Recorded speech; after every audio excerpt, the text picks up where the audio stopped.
Hey there, creepy peeps, and welcome to Thursdays on my channel, I guess. It's a really awkward way to intro a video. All right, awesome. So if you watched my kind of announcement video on Saturday, you would have heard that on Thursdays on this channel, I want to review television series within the horror genre. So the way I usually watch TV is I will set my favorite shows to record, as I'm sure most everybody does, and I just pick one day a week where I go through my DVR and I just play through all the shows and catch myself up for the week. So I kind of wanted to do that as a review, I guess. So I'm gonna pick 3 or 4 shows max that I watch and just go through or just quickly review the current episode. I feel like this is going to be a little easier and more fun to do once the fall television series start. So we'll be able to watch together and keep up to date with shows like American Horror Story and stuff like that.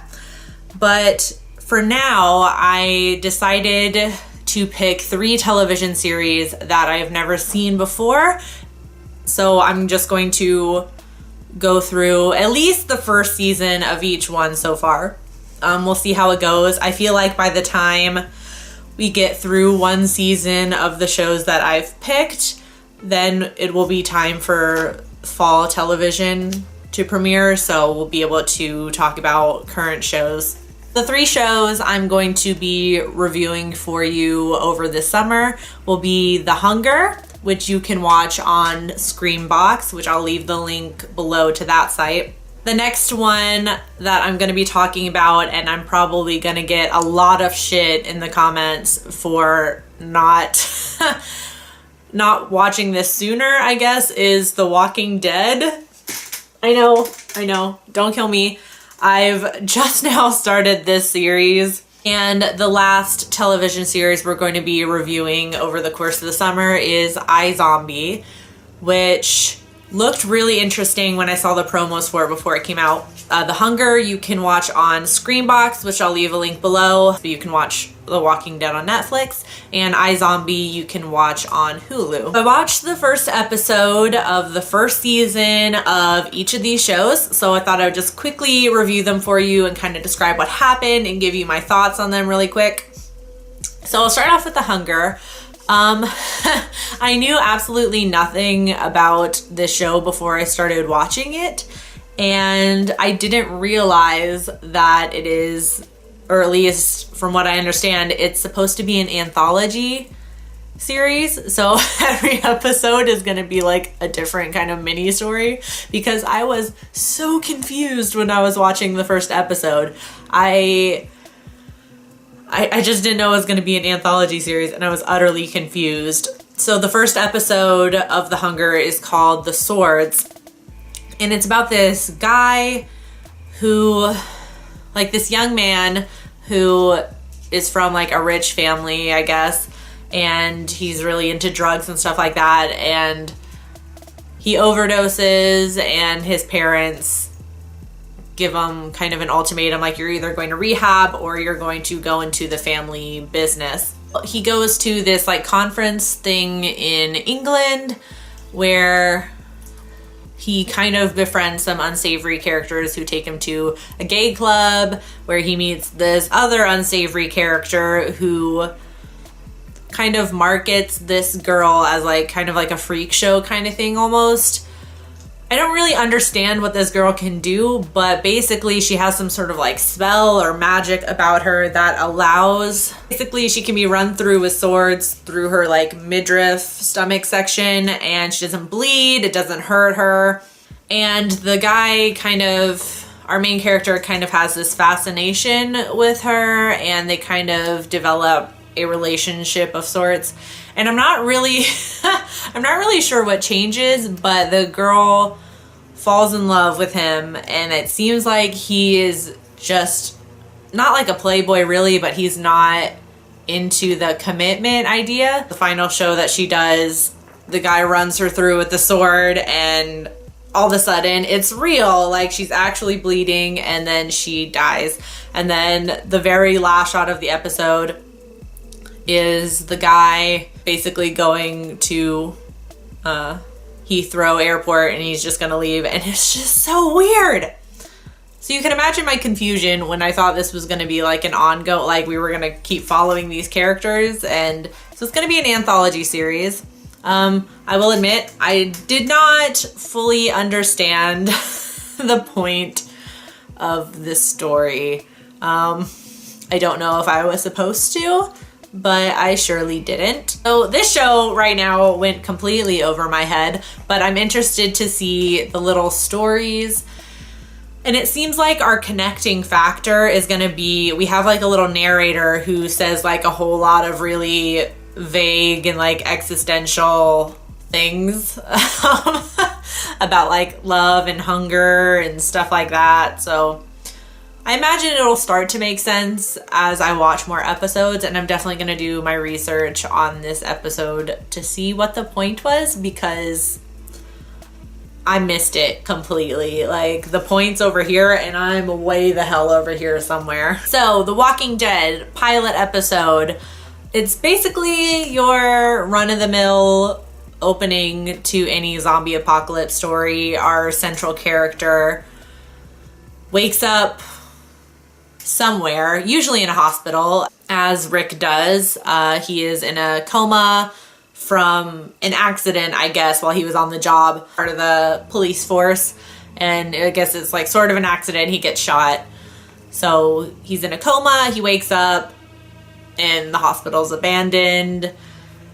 So we get, like, most of the episode is him trying to figure out what's going on, what happened to his family. I think it was really smart that they made Rick a police officer, because I feel like a lot of the stuff he does in the episode wouldn't really make sense for a normal person to do. Like, that's not how I would react if I woke up from a coma and all of a sudden, like, the hospital's abandoned. There is a very ominous sign on a door that's locked that says "do not open," dead inside, and there's like creepy hands crawling out at me. So for the most part, he remains calm, I guess. It's mostly just shock that he's in, which gives way to a little bit of panic when he gets to his house and realizes his wife and his son are not there.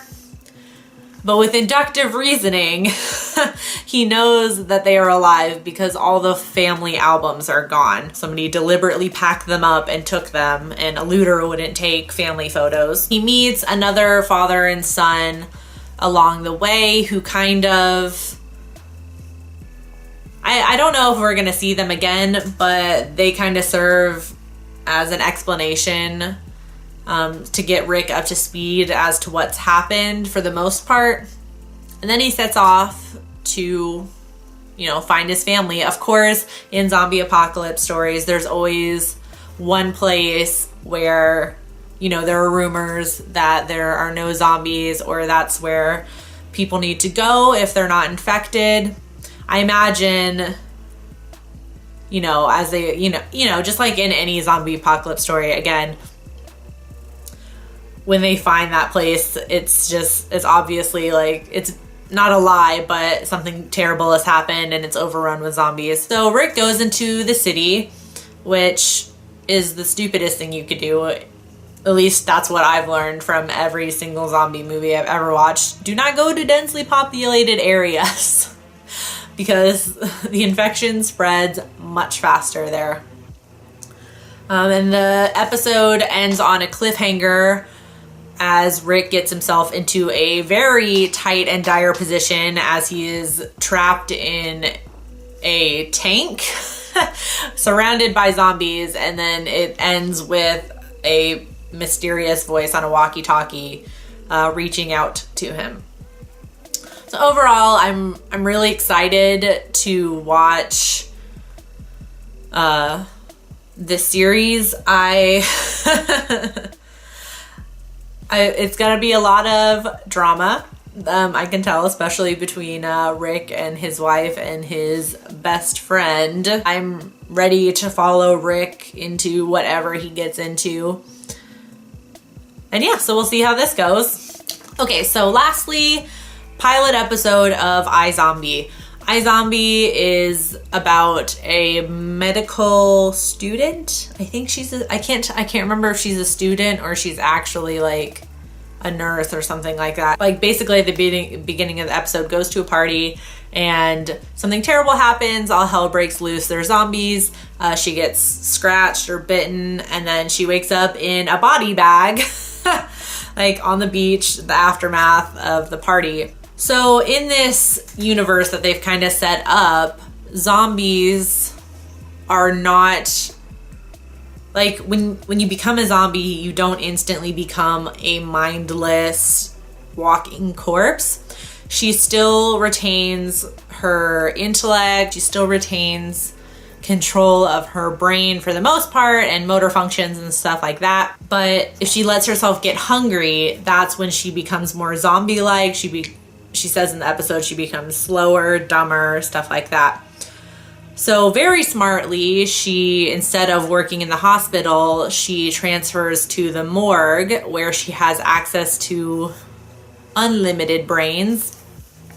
This show, I will say, moves very, very quickly. I feel like the title iZombie is not just a cute little title. It's definitely, I feel like there's some sort of commentary there on our generation being mindless zombies and blah, blah, blah. But the show moves very, very quickly. All in the first episode, our main character, Liv, becomes a zombie. Her boss in the morgue discovers that she's a zombie and is totally okay with it and wants to run tests on her.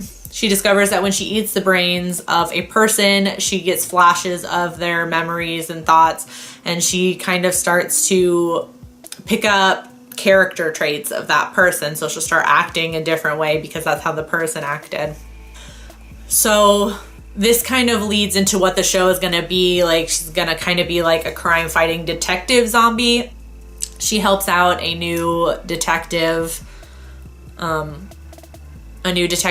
solve a murder mystery because she so happens to eat the brains of a recent murder victim. So I feel like this show is going to be kind of cutesy, kind of cool, very like edgy and contemporary and stuff like that. So I'm excited to see where the show is going to go because like I said, the first episode moved real quick. Like we went through a lot of stuff in the first episode. So those are my like quickie little thoughts on each of the episodes. I'm really excited to continue this series and like continue the series on here and continue the first seasons of these shows. So let me know what you thought in the comments down below. Have you watched any of these shows? I'm sure all of you out there have watched The Walking Dead. But if you've seen iZombie or The Hunger as well, please leave your thoughts below. As always, I will leave a more wordy, longer review on my website at NightmareMaven.com. Leave a like if you did enjoy this video, which I hope you did, and you can subscribe to this channel if you'd like to see more of my face and hear more of my voice. And until next time, stay strange. Bye.